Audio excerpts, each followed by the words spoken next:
Live. All right, good afternoon and welcome everyone to the advisory committee meeting for Pillar 1, which is early childhood education. I am the vice chair, Dr. Rainier Miller, and from the Consortium of Accomplished Educators, and our chair, Ms. Ruby Daniels. Yeah, Ruby Daniels. I'm the president of the Maryland State Family Child Care Association. I'm a family child care provider for over 30 years, a pre-K expansion grantee, and the Pillar 1 Advisory Committee Chair. Welcome, everyone. Joining us in one of our committee is Gina. Hi, everyone. Sorry, I couldn't hit the button. Hi, everyone. I am Gina Hoover. I am the early learning lead teacher with Washington County Public Schools and a former pre-K and kindergarten teacher. And it's great to be here with you all. And Jennifer.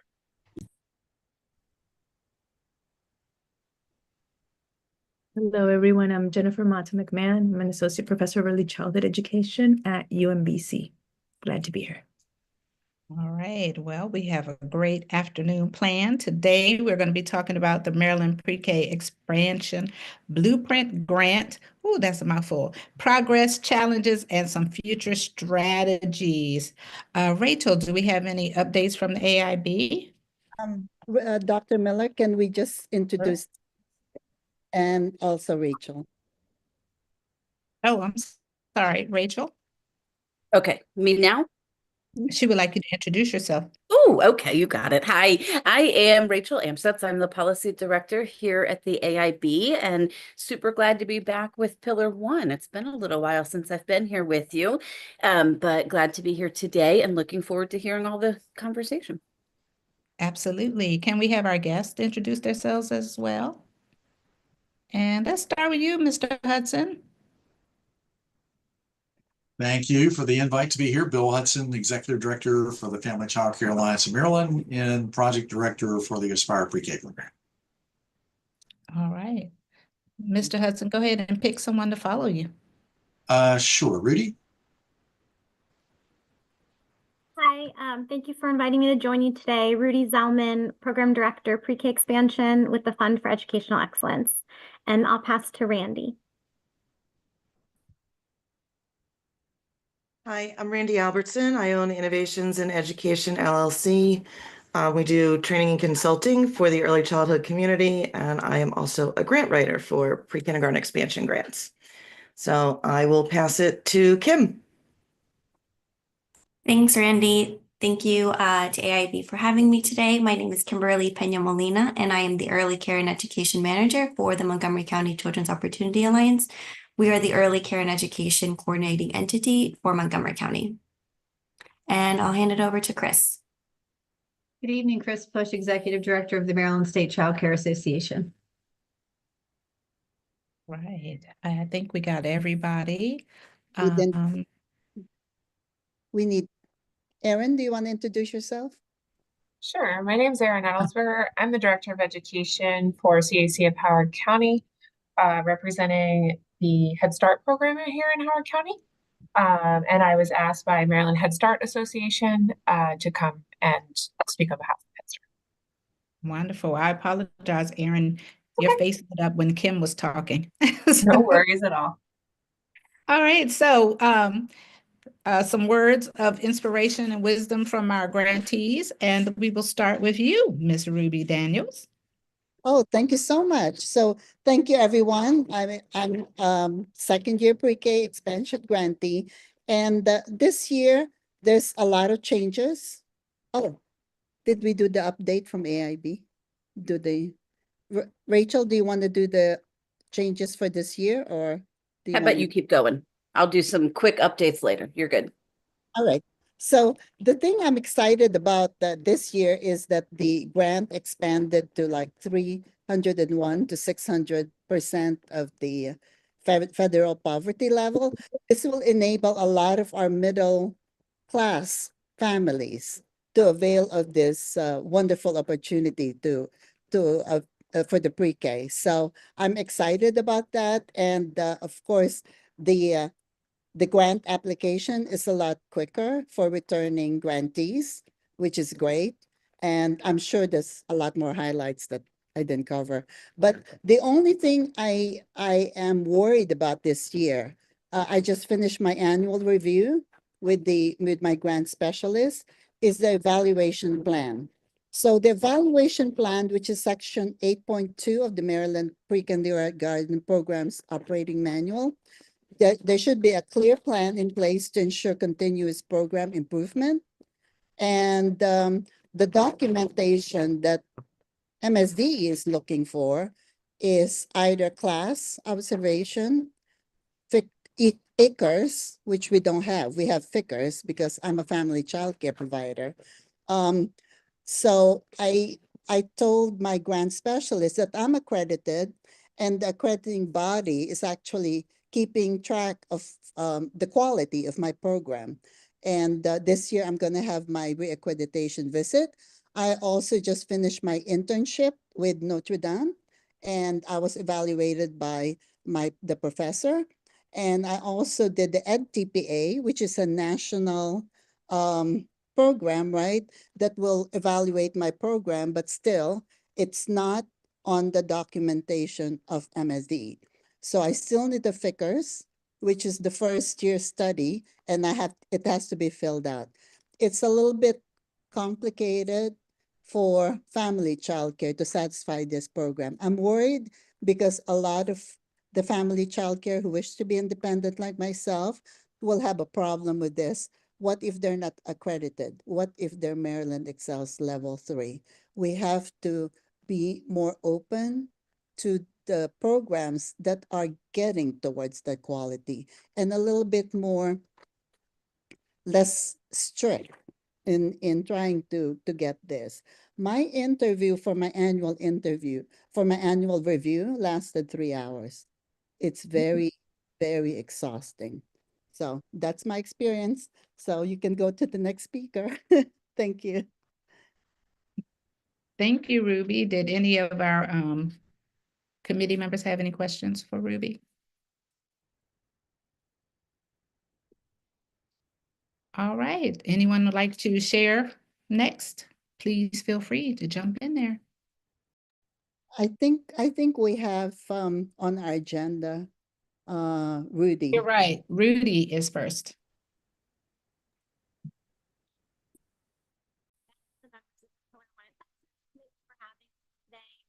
Again, Rudy Zellman with the Fund for Educational Excellence based in Baltimore City. I'm joining you today. Rudy, can you increase the volume? Oh, yeah.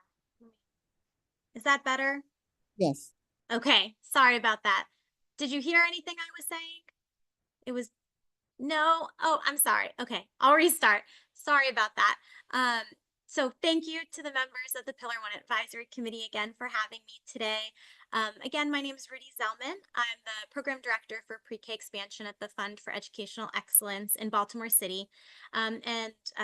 I'm joining you today because the fund recently commissioned a survey of all Baltimore City childcare providers in order to understand more and hear directly from providers themselves about the levels of awareness, perceptions, and challenges for them in regards to pre-K expansion.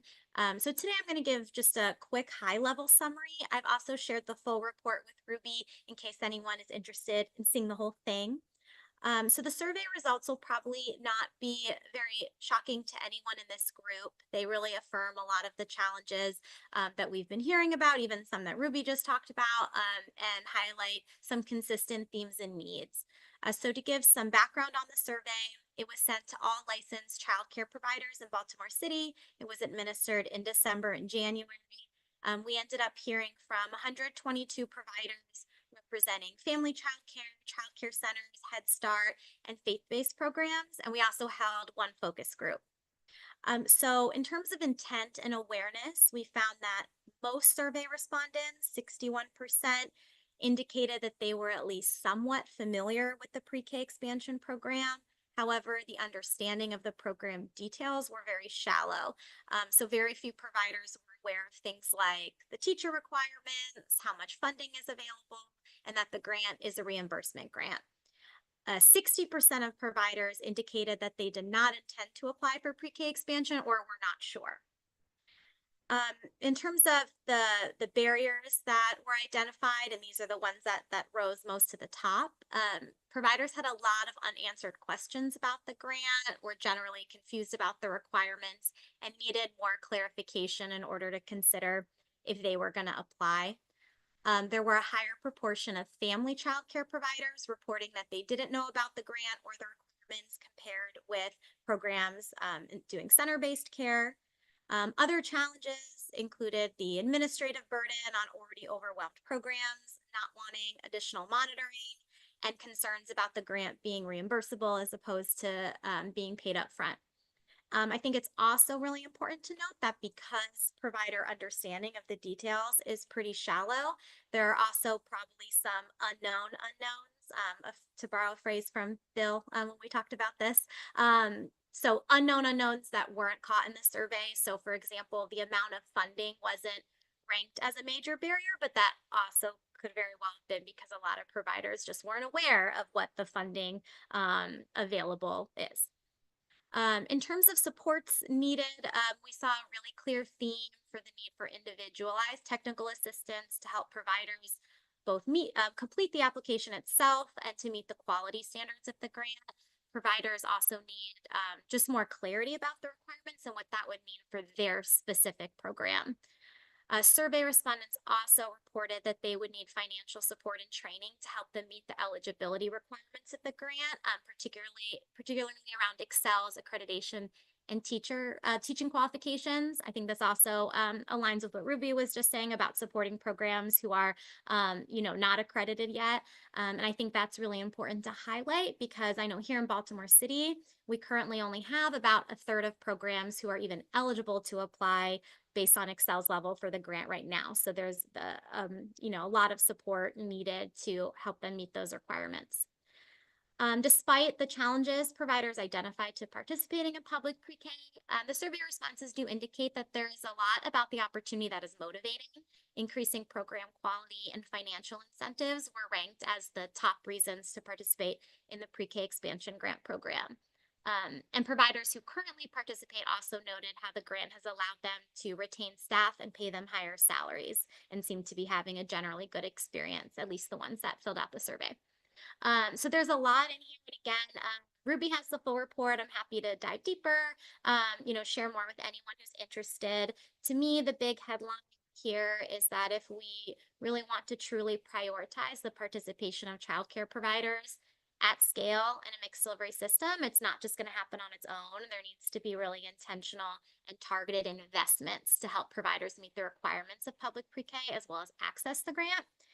And there also needs to be continued discussion around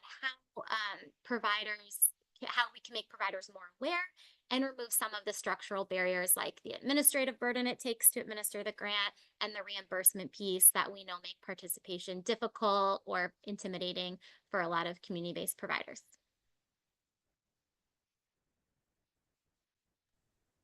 All right, thank you. Any questions? Can I ask a quick question, Rudy?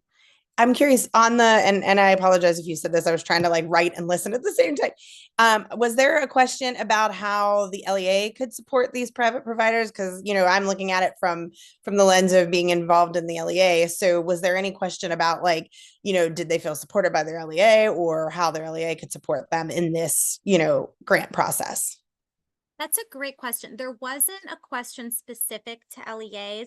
That was listed as an option as what would be a motivating factor, like increasing collaboration with your LEA. And that was, not at the very top, but it was, providers did say generally that would be motivating, but we didn't specifically ask who would be providing the support.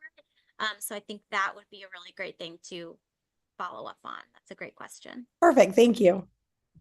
Yeah, let me piggyback on that because in Howard, where I am, we do get support from our LEAs, in terms of enrollment.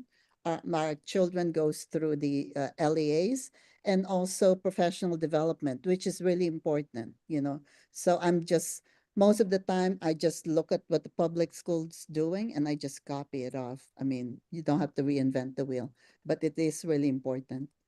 Thank you. All right, thank you so much, Rudy. Next, we have Kimberly.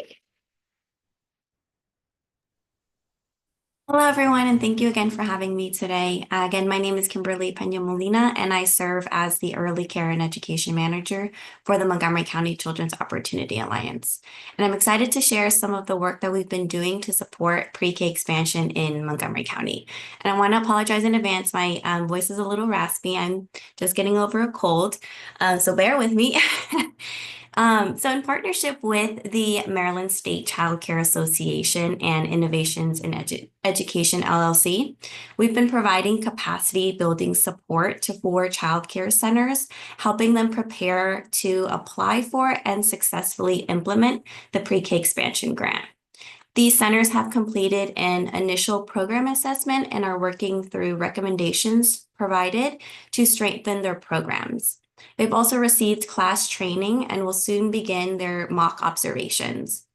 Additionally, they have been working with the grant writers to write their pre-K expansion grant applications, which we know are due on the 11th of this month. So time is almost up. Once awarded, they will be receiving grant management support in partnership with the Family Child Care Alliance of Maryland. And throughout this process, we've learned a lot. We've really learned that pre-K expansion does not happen, or preparation for pre-K expansion doesn't happen overnight. Centers must really take a deep dive into their programs, assessing their current structures and making necessary changes before even considering applying. The pre-K capacity building support has been crucial in helping centers not only strengthen their programs, but also determine whether pre-K expansion is a feasible and sustainable option before committing to the grant. This ensures that they're going to be making informed decisions rather than feeling tied down to a grant, and they may not be ready to implement the grant effectively. We've also learned that the capacity building supports need to be flexible and responsive to the individual needs of each program. This means including individualized assessment and growth plan to ensure that educators receive the right support based on their unique needs and challenges. A major challenge that we also continue to see is that many educators are struggling to fill vacant seats, making it very difficult for them to devote time and effort needed to prepare for pre-K expansion and managing their day-to-day operations. The MSDE Capacity Building Grant Program, which included funding for seats, proved to be an attractive model for educators. However, many were unaware of the program during its 1 year of existence, which really highlighted the gap in outreach and awareness. Recruiting interested childcare centers was also an enormous effort, even when we were offering technical assistance at no cost. One of the biggest barriers that remains is a lack of awareness and understanding of what the pre-K expansion grant truly is. Challenges in securing adequate staffing and educators who meet the required qualifications, and the significant amount of work it takes to apply versus the perceived value of participating. So using what we've learned, we released an RFP and selected 4 vendors who will provide pre-K expansion capacity building support to family childcare educators in Montgomery County. These vendors will offer services such as awareness about the pre-K expansion grant, conducting initial program assessments, providing one-on-one and small group coaching and mentoring, assisting with curriculum selection and purchasing, and facilitating training sessions for FCC educators. We're thrilled to begin this work and to support family childcare educators in building their capacity to become a part of pre-K expansion. Thank you. Let me just, Rudy, there's something in Baltimore City that I saw that you were offering something similar to what Montgomery was doing. Am I correct? Yes, so we are doing a similar support, also working with Randy and Bill and Chris and MSCCA and the Baltimore Child Care Resource Center to provide that support, because as Kimberly said, it takes a whole lot of intentional really intensive support for programs to even know if this is going to work for them and be viable for them, and then to go through the process. So we've been following Montgomery County's lead and also trying to provide those supports as well.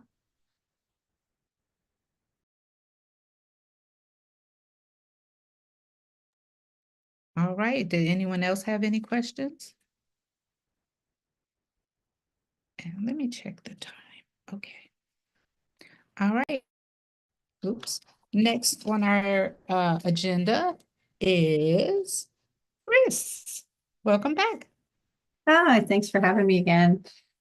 So I again applaud my colleagues on this in this meeting for all their work and leadership in this space. And I am just going to talk a little bit about what the topic of and reiterate a little bit of what is already said. So I know we want to talk a little about the progress, the challenges, and the strategies for the future. So I think there's been some progress based on Pillar 1 and mixed delivery, including the passage of House Bill 1441 last session that speaks to teacher qualifications, and that was a huge barrier. And I know that the AIB in their December 2023 report recommended this along with other things that I'll refer back to for strategies in the future. But the certainly the staff qualifications was a huge barrier, and we've come up with some alternatives that I think will be viable and helpful. Another area, the release of the grant earlier, as Ruby mentioned this year, being released in February, is aligns better for programs that would like to recruit and retain the children that are eligible, so that they have the opportunity to know their enrollment and prepare accordingly. So that is good news as well. And then the Blueprint funding formula, moving programs that have been successful with the grant into a different funding formula, and a more streamlined process for that, with a limited amount of administrative paperwork, and then versus the expansion grant writing, which is a heavier lift. So those are, I would say, if we were to talk about progress, certainly some progress in that direction. So glad to see that. And then I think sorry, let me get this. Just want to stress again that the importance of this is that the business model and the structure for childcare is not sustainable without 3s and 4s. So this is really important work and discussion. And then I wanted to say some of the challenges that still exist, which some of my colleagues have already talked about with their surveys and data, and that's the reimbursement model does not work for small businesses. It's very difficult for them because when we use a budget tool that's both the Children's Opportunity Alliance and the Funding for Excellence, Bill did some training on that, and it's very difficult to in a small business to have the funding to wait to be reimbursed. So that is an issue. The grant guidance documents and the information sometimes changes, quite often changes after it's awarded. And so when the grantees are writing the application, they have this guide, but then there's information that comes out afterwards that doesn't match up and causes discrepancies and challenges. And then I would also say we do have a huge decline in childcare and the workforce, and that's an issue as well. The difficult to compete with public schools. We don't have the same resources, benefits, and supports. And then policies. It's difficult to navigate, for example, 2 different sets of standards when in the private sector, in being a community-based provider in this space, we don't just have all public pre-K students. For the most part, it's difficult to fill a room of 20. You have private paying students, and then you have some public pre-K students, and you're, integrating them. And so when that happens, you have 2 sets of standards. You have the COMAR related to childcare, and then you have the COMAR and regulations around educational programs, and they are very different. And so that makes it difficult to navigate and to participate successfully. And I know Ruby's had that challenge as many others. And I wanted to take just a few minutes. I know I don't have a lot of time, but I wanted to share one of those policies is rest time. And so, for example, the rest time policy has been changed, and rest time is really appropriate, whether you're in public pre-K or a private setting for 3 and 4-year-olds. They need downtime. That is development appropriate. So the changes in the was that if you're an educational program, you would have to continue. You'd have to add additional time onto your business, onto your day, in order to provide a rest time, because you have to be doing educational instruction. I don't think you understand early childhood, and I know that all of you on this call do, that we do need to have development appropriate practice, and rest time is one of those. It's certain, obviously it has to be in a small time frame and appropriate time frame. But I want to read this letter I received from a parent.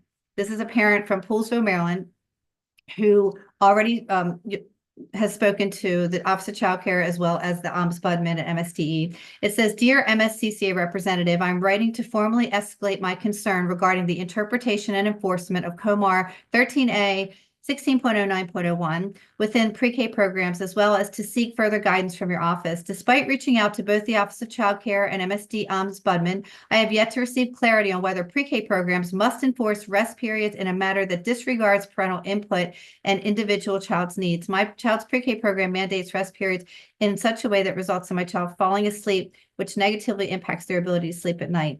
We have requested accommodations to prevent this issue. We strongly believe the overreaching goal of early child education policy should be support child's overall well-being." So we're hearing parents are saying you can't have a nap time, and then we're hearing MSD saying you have to have a nap time for childcare, like you're supposed to have a rest time. And so no one, I think that there's a lot of discrepancies on how to deal with our families, how to deal with, the different, navigating the different systems that are in place. And I think aligning those systems is really important, and it has not been done. And then I would say, additionally, that the strategies would include the public awareness that we've been talking about. A lot of people do not understand the expectations and how to participate, and how it would benefit children and how it will benefit their programs. We do need to work really an emphasis on capacity building, as my colleagues have said, building like hub types of models, and then looking at some other states and partnerships that are, for example, Virginia, the Boston model, and some other strategies that we could look at in order to move forward successfully in the future. So I just wanted to bring some of those topics based on what Ruby had said we were talking about tonight, and then yield the rest of my time to my colleagues.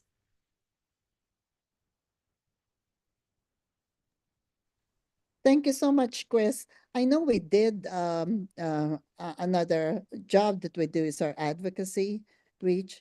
I know we were also looking at the possibility of having a multi-year grant as opposed to a yearly grant. So yes, that's something. I know that was a couple pieces of legislation this year. I've been looking at that as well. So again, that would be something the AIB should recommend and be supportive of. And I would go back to your recommendations in December of 2023 as part of the future, as part of the, what you've written yourselves is that that you recommend that an early childhood work group jointly with MSTE meet and discuss challenges and identify solutions to overcome these challenges to implement the blueprint. And it should include multiple stakeholders. It's very clear in your report. And I think that, we need to continue on that systems building and recommendations so that we can, implement to fidelity the blueprint.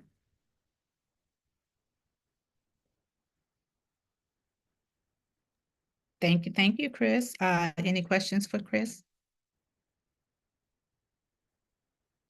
All right. Next, we have Randy.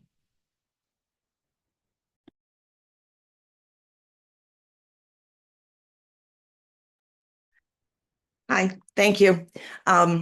So I'm Randy Albertson, like I said, with Innovations in Education LLC. Thank you for inviting me to share some thoughts on the pre-K expansion grant and how that is working.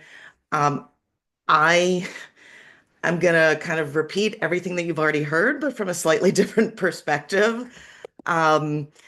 Just a little bit about my experience with pre-kindergarten expansion.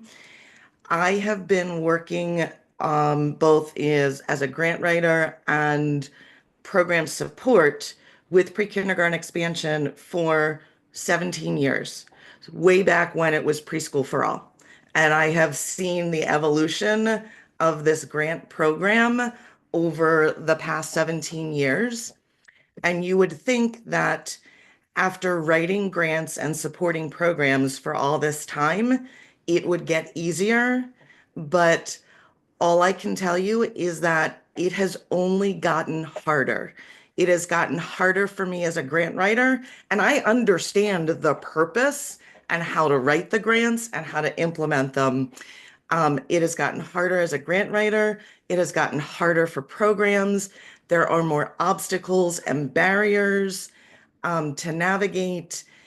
It has become very convoluted and very, very challenging for childcare centers and family childcare. I work mostly with centers, but it's become very, very challenging for them to understand the questions that are asked on the grant application and for them to understand the requirements and the expectations when it comes to implementing the grants as they're awarded.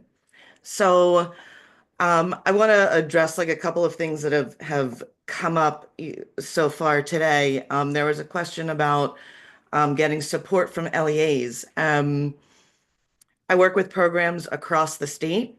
Certain LEAs are very collaborative with the early childhood, the private community-based programs, and other LEAs are very hands-off. And many of them will not talk to private providers until after they have been awarded a grant. So that does not help the programs in kind of aligning expectations and working collaboratively to create a robust mixed delivery system. If a public school system is not going to acknowledge community-based programs prior to receiving a grant. Again, that's not true in all counties, but it is very prevalent across the state. Even once programs are awarded the grants, there are certain counties that are much more welcoming and accommodating than others. There are still school systems that do not want to have anything to do with community-based programs. So that's still a concern. In terms of funding, the reimbursement model just does not work. It doesn't work on many levels. Number one, the profit margin in private providers, whether you're family childcare or center-based care, the profit margins are so small. And with the pandemic and COVID practices and policies, so many programs that may have had reserve funds prior to COVID no longer have those reserve funds. And if you do not have at least 3 months of operating expenses in the bank, it is nearly impossible to participate in a reimbursement model. If you have relied solely on tuition paid for by families or childcare scholarship, you don't have enough wiggle room or flexibility in your operating budget to pay your rent, to pay your teachers, to cover your food, your materials, all of your day-to-day operating expenses if you're waiting 3 months to get reimbursed by the state. So that is just not a tolerable situation. And what compounds that is that, and Bill and I have talked about this, that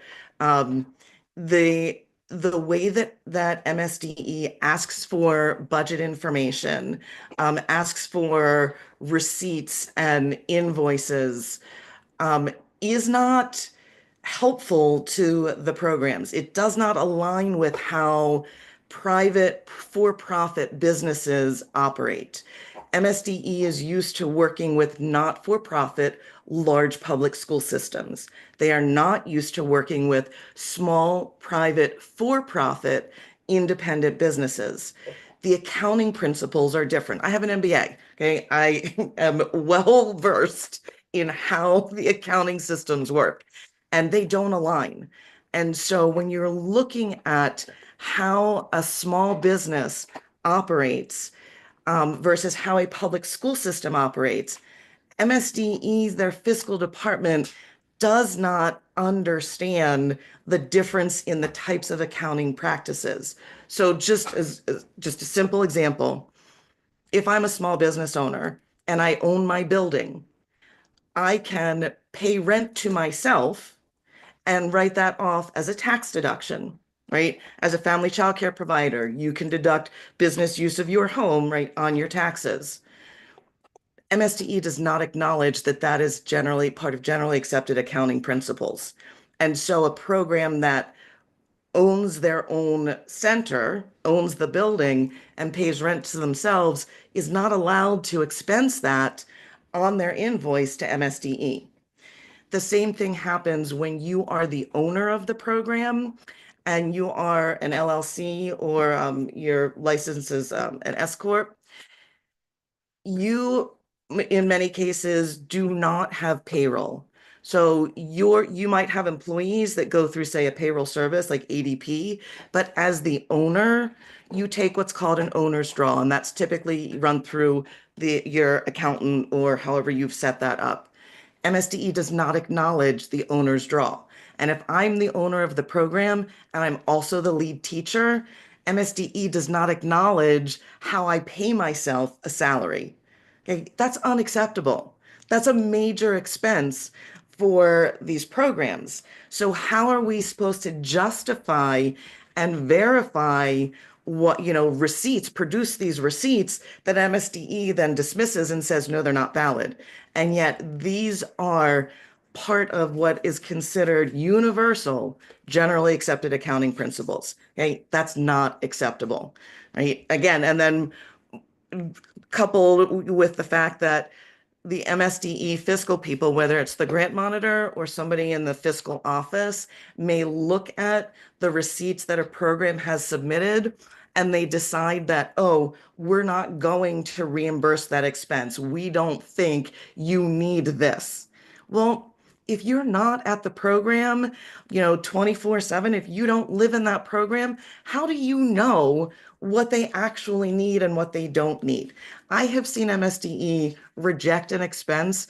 It was a preschool for a 3 and 4-year-old classroom, purchased magnifying glasses and mini microscopes that aligned with their curriculum, was part of Children Discover Their World, UMD curriculum. But because the school supply company, the name of the product was toddler magnifying glass, MSDE excluded it from reimbursement because it said toddler and not preschool.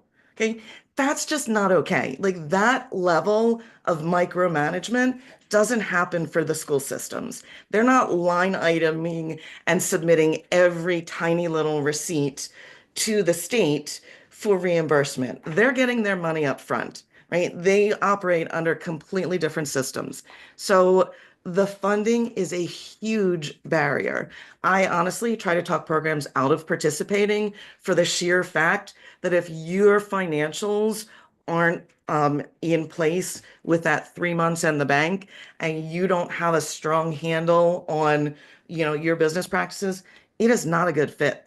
It is just not affordable for those programs. Another challenge that we have faced this year in the grant writing process is, again, ensuring that the childcare programs really understand what questions are being asked of them and then what is actually expected of them if they actually received the grant, like when it comes to the implementation phase. Chris kind of alluded to this, where policies change after, NOGAs have been issued, and nap time was a big issue. The program operation manual is pretty much the same year after year, but programs don't receive that until July at the earliest, typically not until August after the new fiscal year has started. So they may be awarded, they get an email notification in the spring that says you've been awarded a grant. The NOGAs come out in July, and then they get a program operation manual. Well, that program operation manual is the guide that says these are all the things that are expected and required when you receive grant funding. There's no reason that that cannot be shared at the time the applications are released, right? The state puts out the grant information guide that's supposed to help programs understand how to answer the application questions, but it really doesn't. All it does is repeat what the question is without giving an explanation for what the questions really mean. The program operation manual is that guide that tells you when you have this grant, this is what's expected of you. And so when things crop up like this nap time policy that, again, doesn't align with licensing, doesn't align with public school programming, and comes out in August after you've already been 2 months into the new grant year, you're changing the rules in the middle of the game. That's highly unfair to these programs that sign up for this money because in the application it says, here are the things that we're looking for. But then 6 months later, you're told, oh no, we're going to do something different. Right? That's not okay. Another challenge that we run up against that we've had for the past several years, again, is part of the application, and Ruby kind of alluded to this about the evaluation piece of it. MSDE in reviewing applications, in reviewing programs, in their IQR visits, and their grant monitoring, they tend to speak using public school language, and they tend to have a focus of public school operations rather than childcare language and childcare operations. And it tends to be a very narrowly focused lens. There are lots of different ways that programs can do self-evaluations, that programs can do observations. There are lots of different tools that are out there and available. But when your grant monitor or your fiscal person is only wearing one hat and speaking in a language that is different than the language the childcare community speaks, it creates this disconnect and a lack of understanding of what the childcare programs are actually doing versus what MSDE thinks they should be doing. And oftentimes the childcare programs are doing what MSDE is asking for, they're just not using the same language. In the application, there's a section called extent of need, and it asks for data points, okay? Childcare programs don't talk about data points. That's just not part of their vocabulary. And Head Start, Aaron, I apologize, you do talk about data points, but we have to, but yeah. right. But for our community-based programs, our private providers that, are funded through family tuition, they don't talk about data points. They don't talk about demographic studies. They don't talk about community reports. They don't talk about evaluations and assessments and in a way that MSDE is looking for. And they also don't have the time, the resources, or the energy to even know where to start to look for that information. So how can you, as a community-based program who's already overburdened, underpaid, overworked, how can you find the time to get that information? And school systems do often have the information, but when you work in a county where the school system doesn't want to acknowledge you until after you've received the grant, you can't even tap into the resources that the school system might have. So there are so many barriers that create challenges both in writing a grant application and then actually implementing the grant in the way that it was intended, that it is very, very prohibitive for community-based programs to want to participate. So I'll stop talking. That was a lot. Sorry.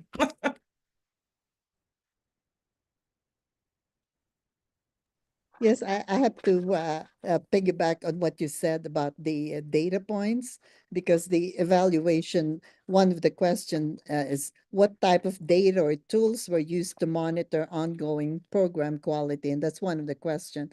And as a family childcare provider, I had no clue how to answer that question, and that's why it took 2 hours.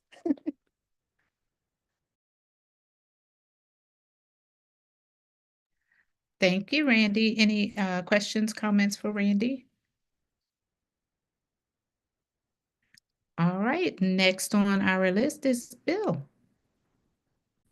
Thank you very much. I know we're running short on time, so I think I'll try and blow through this.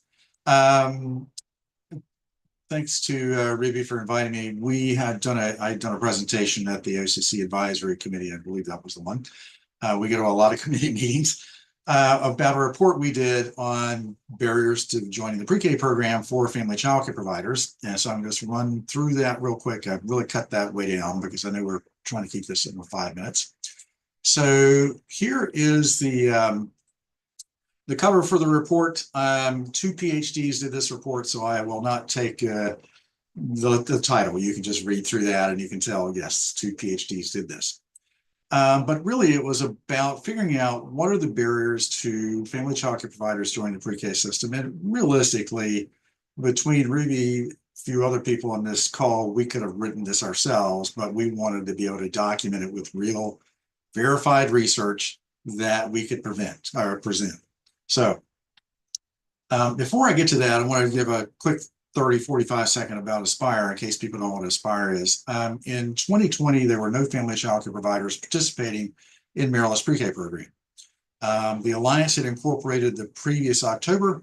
We had a conversation with MSD where we discovered this. We came up with a proposal. Between March and September, we wrote the grant, got the grant, built the prototype, and turned it on. Which at that time, we brought on, I think, about a dozen family childcare providers as part of the pilot. You can see for this year, starting in the fall, this is our footprint. So we'll have providers in about 80% of the state, including all these counties plus Baltimore City. So this is sort of the growth rate. You can see that first year was that pilot year. The rules changed, so we went down a little bit in the following year. I do want to call your attention to the sort of the gradual growth from 21 up to 24, 25. The bump on 25, 26 is because of House Bill 1441. We're seeing a definite increase in the number of educators coming to us who either have an associate's or are working on an associate's, because prior to HB 1441, they could not participate. So we expect that that's even bigger next year. We didn't keep track on the total number of children impacted by the program in the first few years. We were still learning and figuring this out. But if you can look at 24, 25, the blue is the number of seats we had approved, and the orange is the total number of children impacted by the program, because we know there are private pay kids in those programs. We know there are 2-year-olds and 1-year-olds who get the benefit of the improved teaching practices that come along with being a great pre-K teacher. Quick note about the way the Aspire Pre-K works is we apply for the pre-K grant, and then we serve as the umbrella organization for providers to come in under it, so they don't have to do the grant application. They don't have to do the grant management. And then we have a 3-year training program that we run our providers through. And then after that 3 years, they go into our community of practice to continue doing that professional development, to have that support network around them, and to provide the things that they can't get from other places in terms of professional development and community support. So to the report, it was done by Dr. Sardina Johnson, who was on our staff for a little while. Chris Swanson, who many of you know, who was at Johns Hopkins University and now is the Chief Executive Officer of C-Impact.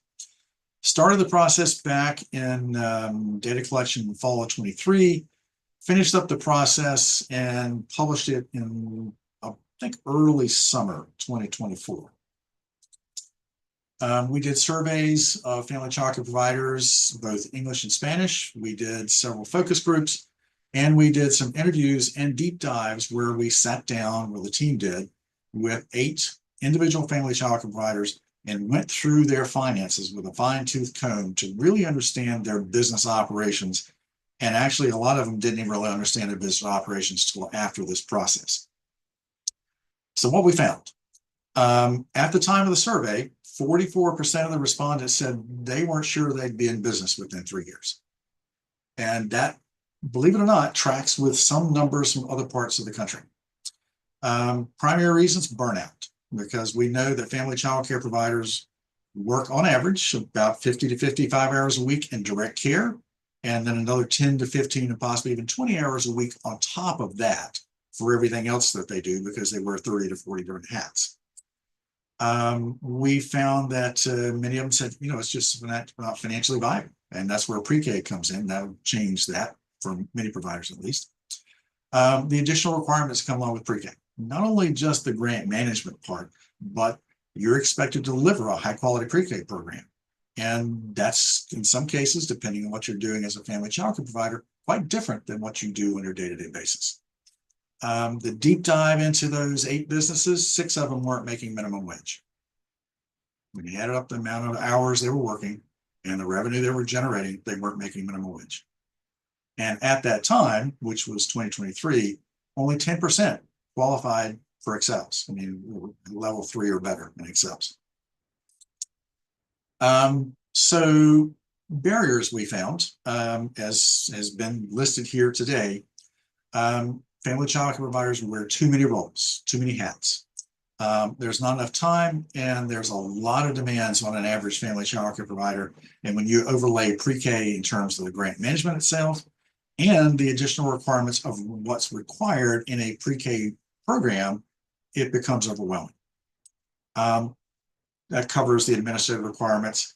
And then, of course, one of the things we've noticed and it's been called out here is that family child care providers are expected to deliver a high quality pre-K program. And in our case, we don't believe there's any reason why a provider can't deliver the same level of outcomes for children as their colleagues in child care centers and public school systems with the right support resources around them. And then one of the things that came out of this was a trust gap between a large part of the field and MSDE.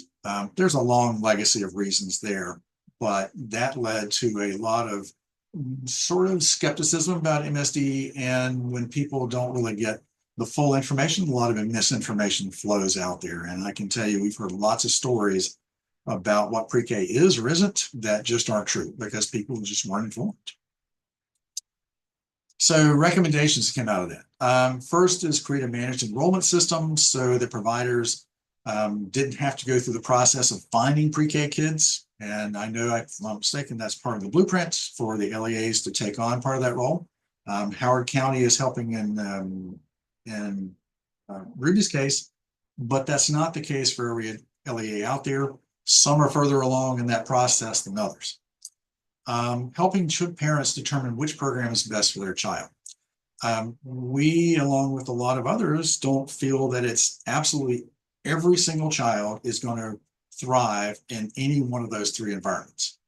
Some children may do great in a large 20-room classroom or 20-pupil classroom. Some might need smaller groups. And so parents really don't have the tools right now to make that decision. So we need to help build those tools for them. Again, funding the slots with guaranteed payments. That's a bit of an issue when talking about those policy things that need to come to the table. Right now, the requirement is, correct me if I'm wrong, Randy, is that by December, 85% of your seats need to be filled. So if I am a child care center and I have 100 seats, by December, I need to have 85 of those seats filled, or MSD will take some of those back. And I built my budget on those 100 seats. But now my budget has a hole in it because I only had, 84%. So those seats went away along with the revenue. But the children are still in the program. That's more problematic for family child care because 85% is 6.8 children. Basically, you've got to have 7 kids. So if you apply for 8 kids and you lose 2, you lose money because MSD will take may take one of those seats, may take both of those seats. If you only have 4 eligible children and you lose 1, you're already at 75%. Establish alternative competency pathways. Well, that HB 1441 did that. So we're a long way toward making that happen. The trust issue has got to be addressed one way or the other. Hopefully with the State Board of Education setting up the ECE work group, that will be part of the equation, but that's going to be a much larger issue that MSD has to tackle. Establish professional supports, because it says perception or discrepancies, but there are real discrepancies. The way we put it is, if I am a pre-K teacher in a public school system, when I walk in the door, there's this vast support and accountability system around me. I have colleagues that I can talk to if I have a question, an idea, or a problem. I have an administrative group that can support me if I need that kind of support. I have HR support. I have health support. I have a curriculum specialist. I have a early reading specialist. I may have a ESL specialist. Somebody's doing the technology for me. I don't have to choose the curriculum. I don't have to choose the technology. I don't have to learn it on my own. Those things don't exist for family childcare. So we have to build that.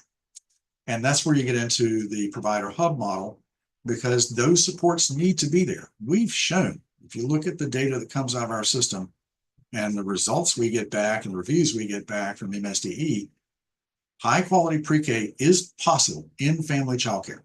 We've got the data. We can prove it. What has to go along with that is the supports and the resources around that, so that you don't take an already overstressed family childcare provider and lay everything else on top of her, 99% are ladies, and expect to get the same level of performance out of her that you do out of your educators in the other two environments. Excuse me, Bill. Yes, We ma'am. are running out of time, and you're right at the end. Never Right at the mind. end. Yep, we're done. Thank you. Thank you. We were running out of time, and we still have not heard from Aaron. So do we have time to hear from Aaron? Rachel, is it okay if we go ahead and let Aaron finish us out? Absolutely. If anybody needs to drop off, that's okay. Just recognizing the time running over, but we would love to hear from you. All right. Thank you, Bill. Sorry to have to cut you off. That's okay. Aaron? Sure, thank you. And I'll keep it brief because I know you're over time. So my name is Erin Ellsworth. I'm the Director of Education at CAC of Howard County. We are the sole Head Start grantee provider here and have been pre-K expansion and now Blueprint formula funded grantee since 2018. We are the largest partner provider in Howard County, and I believe the second largest in the state, though the numbers go up and down, depending on who applies that year. But in general, we're one of the largest partner providers. Ditto to all of the above, so I won't rehash anything anybody has said. I'll just share two things I was thinking of. I was going through my notes and going, check, they already said that, check, they already said that, so no reason to rehash, that are unique to Head Start programs. In addition to that, when you talk about oversight and regulation challenges, we have yet another set of federal layered on top of that. That often sometimes conflicts with MSDEs further. Sometimes it conflicts with the Office of Child Care. Sometimes it conflicts with both, more or less stringent. So finding systems and processes to both help make sure we stay compliant with 3+ or more sets of regulations, and helping staff understand why our policy here is different than another place where they may have worked, even another Head Start program sometimes, where they have worked that weren't pre-K funded also. So that is a unique challenge, and it's ever changing. The second thing I will say that is uniquely challenging, which isn't unique to us, lots of people spoke about changes, and they come in after the fact, policies change. There's also no change log. So when that operations guide comes out, sometimes there's webinars, sometimes there's not. I actually send it to my whole team and ask them to read it and spot anything that they think is different than last year. So when those changes happen, it doesn't come out with a, hey, we changed this policy. I actually pulled up this year's orientation and implementation guide. It's 75 pages long.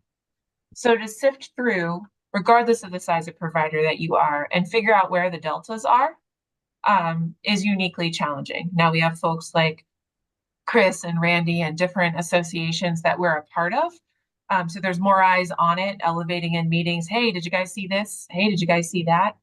But those changes, while they come late, they often come rapidly.